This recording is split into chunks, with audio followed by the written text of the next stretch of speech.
This morning about 5 o'clock, when I made the video about going to go through my my transportation from at my worst to my best, I thought to myself, this could take, or it might happen in 8 months' time. And the advice that I was going to give at the beginning of my transformation might actually still be important to somebody now. And if you could get it to them now, then maybe that would be more useful. So just bear with. When I was at my worst, I was getting about an hour and a half sleep a night. I was trying to get over the breakup of a relationship which I was not dealing well with, and I was suicidal, and I couldn't think of how I was going to live without this person, how I was going to cope on my own. I was being sick all the time from anxiety, so much so that I lost weight a lot. And if you can drink like a fish, and I mean proper drink, and still shed pounds every week, lots of pounds, you know that your anxiety is horrendous. And emotionally speaking, I was a wreck. I was crying, and then I was angry, and then I was happy because the bipolar was just fucking mental. But this advice goes out to anybody who, you don't have to have bipolar. You can have just depression, or you can get over a relationship, or you can be really fucking miserable. But this is the advice I'm going to give. I'll get around to it in a minute. So at the time, I used music as therapy, and a lot of other people probably do as well. And the thing seemed so bad at the time that I couldn't see a way out, which is why I got to the point of trying to put a rope around my neck and hang it off the door. Unfortunately, I'm not very good at tying the knots. All I do is irritate myself. And that was in 2014. And I couldn't see a future. So what I did was I listened to music that took me away and made me dream. And you allow yourself to dream, by the way. This is important, okay? Yeah, you've got to face up to what's happening right now, but do allow yourself the escapism, and this is part of your healing. Or it was for me. I listened to, what's the name of that tune? I Believe by, what's the name of the group with the funny Mickey Mouse ears? It will come to me in a minute, right? I listened to that, and I listened to Change the World by Eric Clapton. I listened to one of Sam Smith's tunes, but that used to make me sad because it made me think about what had happened. Turns out Sam Smith turned out to be a fucking wrong in anyway, so I'm not too broken-hearted by that. Dead Mouse 5 is a group, and the woman's voice was hypnotic. It's a 9-minute tune. So I would allow myself to listen to this music, and I would dream about the future. Take yourself out of the here and now. The here and now is making you unhappy. Now, you have to deal with the here and now, but do allow yourself time to escape. And while you're there listening to whatever it is tune that works for you, and you'll find it, okay, but make sure it's sort of not about depressing about the past. It has to be something that gives you some sort of feeling of when I'm better again, when things are okay. This will be the tune that I'll listen to. Now, the other thing I need to mention here is whatever your dream is now doesn't necessarily mean to, or necessarily have to happen in the future. The future has a way of resolving itself as you get better and offers you up perhaps something better than you dreamed of, all right? I mean, I know this is going to sound a bit weird, but when in 2014 I didn't see me doing this thing, this YouTube stuff, right? And having the people talk to me talk to the people, and all the different things that it's brought to me. I didn't see any of that coming. At the time, all I was hoping for was to have met at that point a nice woman, be happy again, and when I was listening to this music, it was either being in a car going somewhere, listening to it, or going to somewhere like a beach with this ambient music playing, and me and that woman drinking something and looking at each other happily and forgetting all about the pain that I was suffering right then, which was fucking terrible. I can't tell you how bad it was. Or looking out towards the sun and the beach and all the rest of it. You pick yourself a nice dream and you put yourself there for a while, and you can go back to that dream at any point, and you can add to the dream and subtract to the dream as much as you like, but allow yourself time to dream. The reason being, it was like when I was in prison. Now, you can be a prisoner 24 hours a day if you want to, or you can free yourself up for as many hours a day as you wish with your own mind, which is why prison, if you sleep through it, will fly by. And I did sleep a lot, but I allowed myself time to dream of what I would do when I got out of the place. And also, you put aside other times to think about what got you into the place as well. Now, and amongst this time of dreaming, as you get better, things will start to look better anyway. And as I say, you might add or subtract away from that dream. Here I am now, 9 years later, and I'm not doing any of that I dreamt about. Now you might say, well, why allow yourself to dream of something you didn't, that didn't happen? Because it took me away from the place I was at the time. Now, actually, I have to say my life is in some ways significantly better than I dreamt it would be. No, I haven't met the woman yet, and I haven't gone to the beach, all right? But I've been to different places. I've met a lot of different people.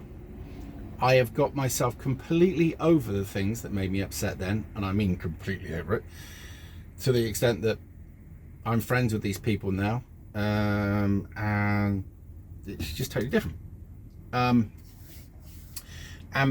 I don't have all the ups and the downs and the miserableness and everything that I used to have. I literally just, well, it made you throw up. Every time you thought about how bad the situation was at the time, you just throw up.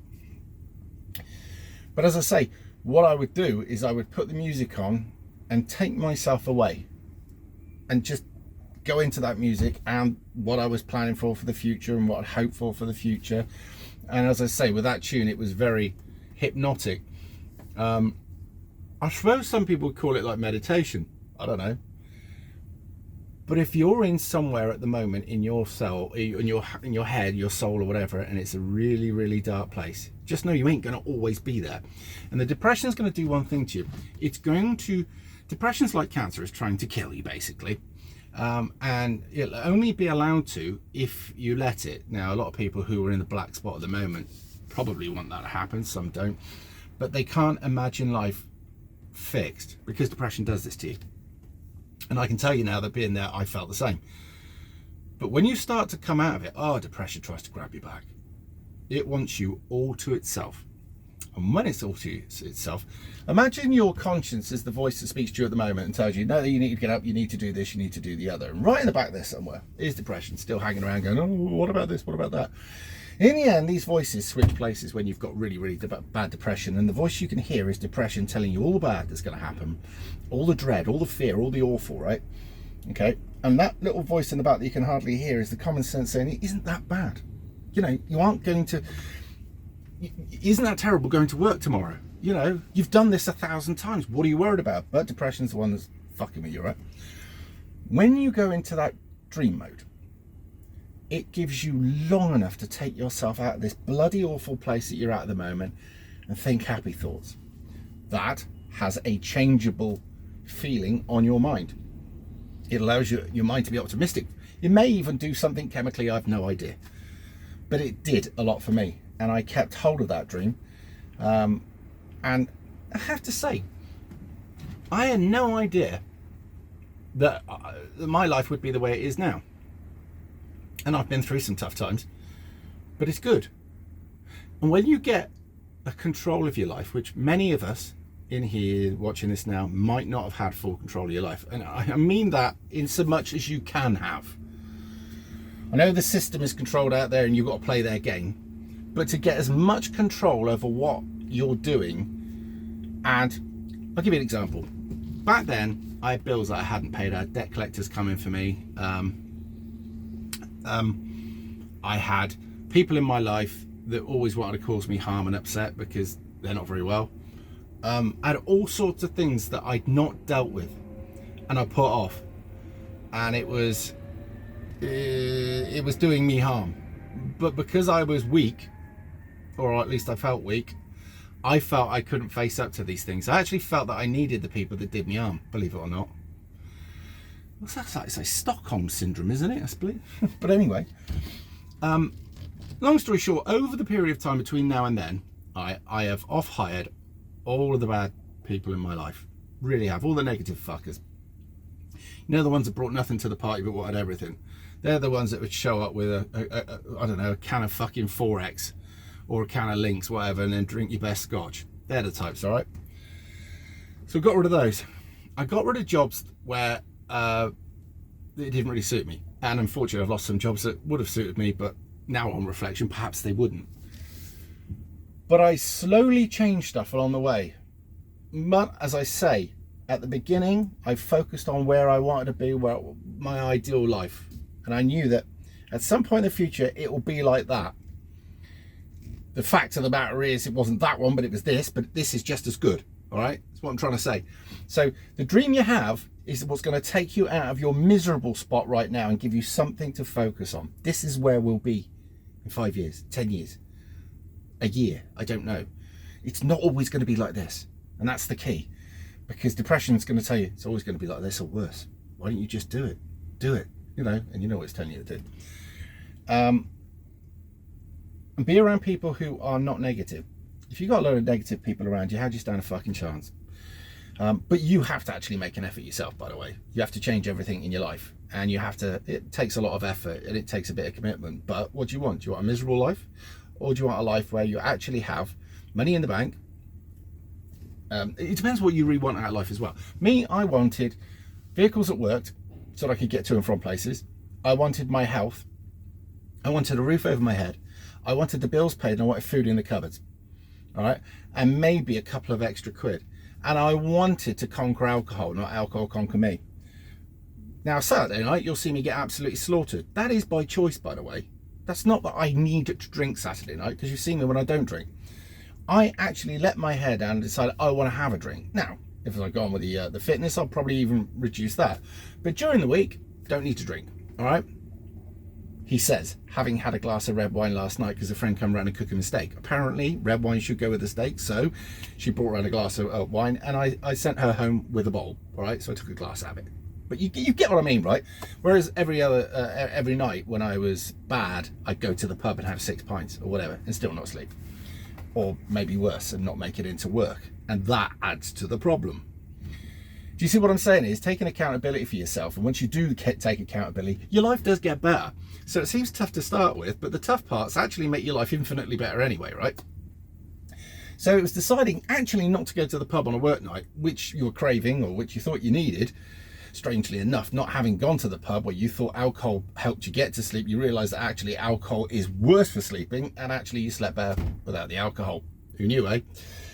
So you start doing this, and when you start getting a bit of sleep, because remember this, if you're not sleeping, that is the one thing that will pickle your head so badly, it will distort everything for you. It makes situations that are fine seem bad. It makes bad situations seem fucking awful. Okay, it will make you more emotional. If you're emotional, you're not thinking straight. It will make you snap when you shouldn't snap, and all of these other things. So you've got to get control of that. But in the beginning, when it's at its worst, allow yourself to imagine a time when this is not there. Set yourself whatever music you need in the background, have a listen to that, and drift off and think. Think of the nice place. Think of who you'd like to be with. I don't know, your choice. And then think of maybe where you want to be. You might want to move from where you are. So just imagine the place that you might be living in the future. Allow yourself to dream. Because this dream, as I say, will take you out of your misery. It's temporary. It's like you'll find yourself that you can't sleep, right? And then what you do is you go and watch a documentary about something you like. Well, this is what I did anyway, right? So I go and watch the History Channel, and the moment I got into that thing that I was watching, which took me out of the depression and Mr. Horrible trying to fuck my life up and giving me anxious thoughts all the time, so you fight or flight the whole moment. The moment you allowed yourself to focus on that, because you needed sleep, your body was desperate for you to focus on something else so it could knock you out, or your brain. So it's learning how to deal with that. Unfortunately, unless you put it on a timer, you'll drop off to sleep and the fucking thing will wake you back up. So you might want to look into that. But having come out of it, I'd like to help people who are in it. And there are people that you can't help, by the way. They don't want to help themselves. Some people wear depression. They absolutely couldn't be without it because they can't imagine a life without it. They use a depression to feel like they're the hardest done by in the world. They use depression to play the victim to everybody. They use depression because it keeps them company, believe it or not. Without depression, they'd have nothing. But these people can't see past depression. All right, without depression, you'd have nothing, but at least you don't have depression. You can now build and make something because you've got rid of depression. Sometimes you can lead a horse to water, but you can't make the fucker drink. You know what I mean? So anyway, there's just a few words. I hope some of these have been of some use. If you ever actually want more advice on that, maybe we should do I don't know as it'll be much of a call-in if we did that. Getting over depression would be a good call-in, not having depression, because you actually want to give people a goal to aim for rather than it's all fucking terrible. And there'd be a lot of people that would like to come on and tell you how miserable they are. I'm not interested. The reason I'm not fucking interested in, if all you want to do is tell me how bad you are and you're not going to tell me how you're going to fix it, then I've no interest. You're a fucking idiot yourself. However, if you are in a bad way but you want ways to deal with it, then people like myself could give you advice. But infinitely speaking, with depression, unless it's the loss of something like a family member, okay, which is you can't cater for that, or whether your business has gone under and your missus and that lot have left you, right, which sometimes you can't cater for that either. A lot of the other things in life that causes depression are the way we've handled with things and didn't deal with it very well, and have caused ourselves some misery. All things, and by the way, this is the end note. All things, time heals, and that's the last thing somebody wants to hear, because when you tell them, somebody was telling me before when I was in that state, time heals. I'm like, fuck off. I can't ever see me getting out of this, ever. But you're not meant to see yourself getting out of it, because depression has you there. But it was coming from people like myself who've been through it and come out the other end. But when you're in that state, you don't want to listen. So me saying that time heals, and believe you and me, it does. It's probably not what you want to hear right now, but it's a fact. But you think, how do I cope with getting through the here and now? And this is why I said allow yourself to dream. Allow yourself to take yourself away from the situation you're in and imagine a time when this is gone, when things are better, because there will be. So there you are. Let me know what you think in the comments. I do watch, I do listen to what you've got a text. I listen in the phone, isn't I? You know what I mean. And I'm going to get on with my cold curry that I couldn't eat all in one. Thank you, Sister Hendricks, for cooking it. And yeah, today's been a productive day on YouTube for me, because A, the mood's been there, and B, I found myself a few moments where I could actually do something. Although now I've got 11 minutes to get that curry down me before I fuck off and do it all again. One of those days. Anyway, if you think about going out, take a brolly. It's pissing down. I'll see you in a bit.